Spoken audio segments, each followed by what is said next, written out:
یا ایھا الناس، اے لوگو، قد جاءتکم موعظۃ من ربکم، دیکھو اس قرآن کی شکل میں تمہارے پاس موعظہ، نصیحت آ گئی ہے تمہارے رب کی طرف سے،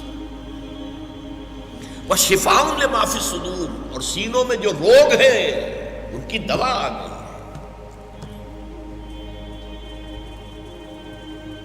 موعظہ کہتے ہیں وہ شے جو دل کو نرم کرے۔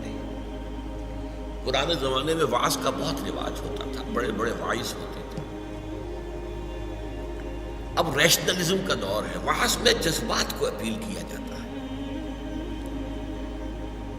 لیکن اب ریشنلزم کا دور ہے، لوگ کہتے ہیں بات سمجھاؤ ہمیں، لہذا وعظ کو بڑی حقیر شے سمجھا جاتا ہے۔ کہتے ہیں کسی کو کئی وعظ کہہ رہے، وعظ کہہ رہے ہیں، کبھی وعظ کہہ رہے ہیں، اس کا تو کوئی فائدہ ہی نہیں،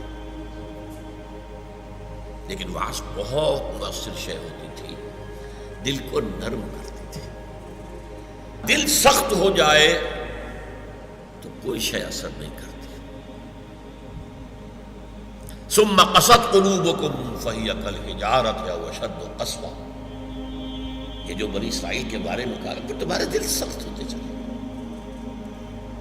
اور وہ پتھروں کی مانند ہو گئے، بلکہ پتھروں سے بھی زیادہ سخت۔ تو قرآن اس کے اوپر آئے گا، پھسل جائے گا، چلا جائے گا۔ پتھروں پہ کیا پانی کا اثر ہوگا؟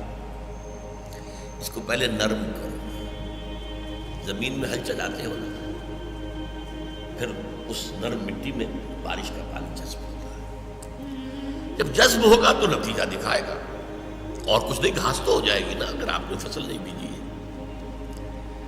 تو پہلے موعظہ ہے یہ تاکہ دل کو نرم کرے، پھر یہ جذب ہو جاتا ہے اندر، اور پھر یہ دوا بن جاتا ہے انسان کے تمام قلبی امراض۔ قلبی امراض کیا ہے؟ انجائنا نہیں، تھرومبوسس نہیں، قلبی امراض حب دنیا، حب مال، تکبر، حسد، شہوت پرستی، دولت پرستی، شہرت پرستی، اقتدار پرستی، یہ امراض، ان امراض کا پھر وہ علاج